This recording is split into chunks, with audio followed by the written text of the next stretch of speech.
15 December gazette প্রকাশ ও 1 জানুয়ারি 2026 থেকে নবম pay scale কার্যকর।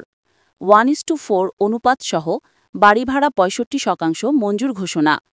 ভিডিওটি শুরু করার পূর্বে আপনাদের কাছে অনুরোধ করতেছি, চ্যানেলটি সাবস্ক্রাইব করুন। গত 5 তারিখের মহাসমাবেশের পর অন্তর্বর্তীকালীন সরকারের নির্দেশে নবম পে স্কেল বাস্তবায়নের চূড়ান্ত সিদ্ধান্ত নিয়েছে জাকির আহমেদ খান। সাবেক অর্থ সচিব জাকির আহমেদ খান ইতিমধ্যেই নতুন একটি খসড়া প্রস্তুত করেছে। গতকাল অভ্যন্তরীণভাবে বৈঠক অনুষ্ঠিত হয়েছিল। বৈঠকের মাধ্যমে সরকারি চাকরিজীবীদের বেতন বৃদ্ধির বিষয়গুলো উপস্থাপন করেন পে কমিশন। সংশ্লিষ্ট মহল জানিয়েছে, অর্থ উপদেষ্টা সহ প্রধান উপদেষ্টা নবম পে স্কেল বাস্তবায়নের জন্য চূড়ান্ত দিক নির্দেশনা দিয়েছে। বাংলাদেশের মধ্যে 14 লাখ সরকারি চাকরিজীবীদের জন্য এই সিদ্ধান্ত কার্যকর করার ফলে সরকারি চাকরিজীবীদের দীর্ঘদিনের সমস্যার সমাধান ঘটবে বলে মন্তব্য করেন পে কমিশন। গণমাধ্যমে সরকারি চাকরিজীবীদের বেতন বৃদ্ধির বিষয়ে পে কমিশন বলেন যে, যদি বেতন বৃদ্ধি করা না হয় তাহলে দেশের অর্থনৈতিক অবস্থা দিন দিন ব্যাঘাত ঘটবে। তাই যেভাবে হোক অর্থনৈতিক অবস্থানকে শক্তিশালী করতে হলে অবশ্যই কর্মচারীদের বেতন বৃদ্ধি করা বাধ্যতামূলক।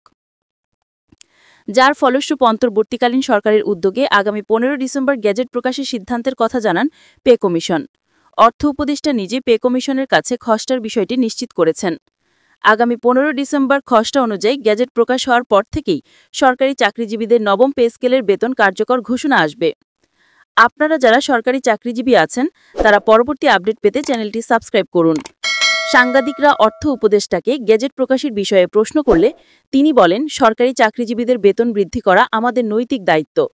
আমরা এবারের নবম পে স্কেল বাস্তবায়ন করার জন্য বিভিন্ন পথ অবলম্বন করেছি। প্রাথমিক দিকে আমাদের বেশ কিছু সমস্যা তৈরি হয়েছিল, বিশেষ করে বাংলাদেশের মধ্যে যারা অবসরপ্রাপ্ত সরকারি চাকরিজীবী আছেন তাদের জন্য আমরা বেতন বৃদ্ধি করার বিষয়টি হাতে নেওয়ার পর থেকেই বিভিন্ন জটিলতার সম্মুখীন হতে হয়েছে। যেহেতু একদিকে বাজেট ঘাটতি আবার অন্যদিকে দেশের অস্থিতিশীল পরিস্থিতি, এর মাঝে নবম পে স্কেল বাস্তবায়ন করাটা কঠিন হলেও আমরা সেটাকে কার্যকর করেছি। আমাদের গেজেট ইতিমধ্যে প্রস্তুত হয়েছে। এখন দেশের অর্থনৈতিক অবস্থার উপর নির্ভর করে আমরা গেজেটটিকে এমনভাবে তৈরি করছি যেখানে পূর্বের ইতিহাসের সবথেকে গুরুত্বপূর্ণ বেতন স্কেল হবে এটি। যেহেতু কর্মচারীরা দীর্ঘ কয়েক বছর থেকে বেতন বৃদ্ধির জন্য আন্দোলন করে যাচ্ছিলেন, তাই তাদের জন্য বেতন থাকবে সময় উপযোগী একটি সিদ্ধান্ত।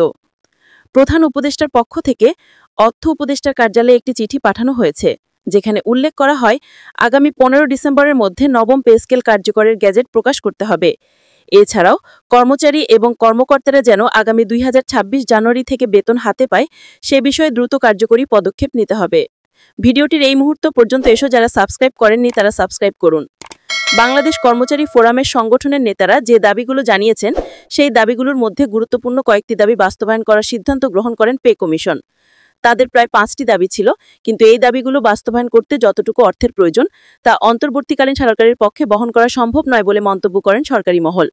যার ফলশ্রুত বেশ কয়েকটি গুরুত্বপূর্ণ দাবিগুলো বাস্তবায়ন করার সিদ্ধান্ত নেয় পে কমিশন।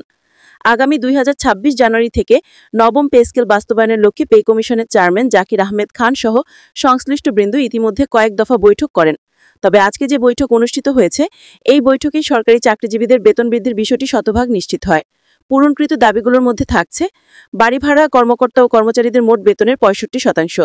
এছাড়া 1:4 অনুপাতে নবম পে স্কেল কার্যকরের সুপারিশ করেছে পে কমিশন। গুরুত্বপূর্ণ এই দুইটি দাবি বাস্তবায়ন করা হলেও অনেকগুলো দাবি অপূরণীয় থেকে যাবে। তবে আশা করা যাচ্ছে ধাপে ধাপে সকল দাবি বাস্তবায়ন করবে সরকার কর্তৃপক্ষ। যেহেতু দেশ ও জাতির মধ্যে বেশ কিছু সমস্যা পরিলক্ষিত হয়ে আছে, তাই ধারণা করা হচ্ছে খুব দ্রুত সময়ের মধ্যেই সরকারি চাকরিজীবীদের বেতন বৃদ্ধি করে আর্থিক সমস্যার সমাধান আসবে।